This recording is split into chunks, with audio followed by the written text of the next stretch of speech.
In the almost 2 years that have passed since I wrote this post, there continue to be people who can't talk to me about my grief. I can't pretend that it doesn't hurt and that I haven't been disappointed, but I get it. It's hard.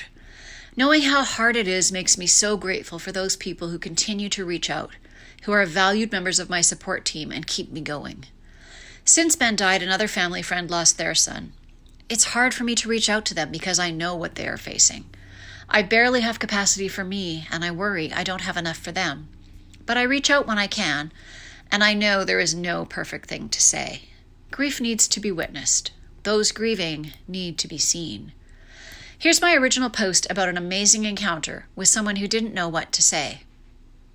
December 8th, 2020. I received a beautiful gift from a coworker the other day. We hadn't talked since Ben died as our paths don't cross anymore. Last season, we would see each other daily as our offices were down the hall from each other and the food and coffee kitchens were nearby and offered a chance to chat.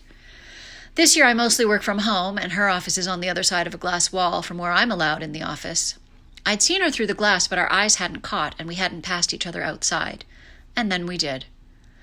She said many of the things people had said, and we had a good talk. And then she was very brave and vulnerable.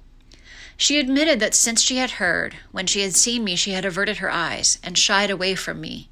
She just couldn't say anything. Her kids are around the same ages as mine, and she just couldn't. I get it, and I told her that. As a collective, we don't really deal well with death and grieving, and when it's a child, it's even harder.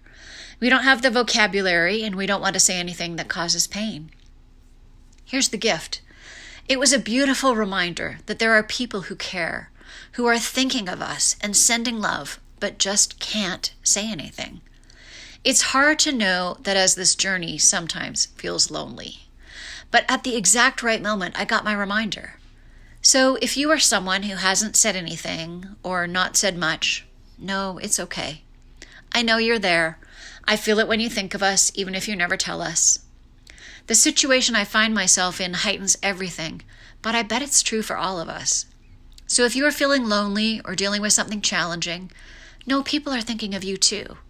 Maybe they don't know what to say or get busy and forget to reach out. But they are there. You are loved. I still think often of that day, of what a great reminder it was and how much I appreciated her saying something.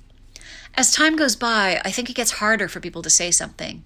They worry they'll remind me of Ben's death.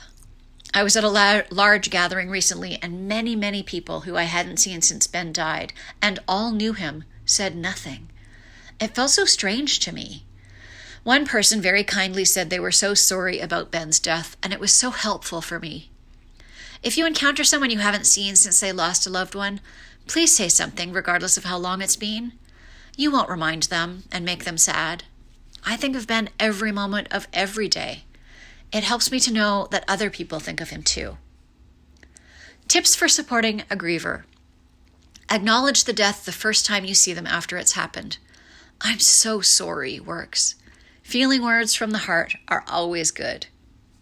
If you think of them and their loved one, let them know. You aren't reminding them. They remember. It's comforting to know others remember too.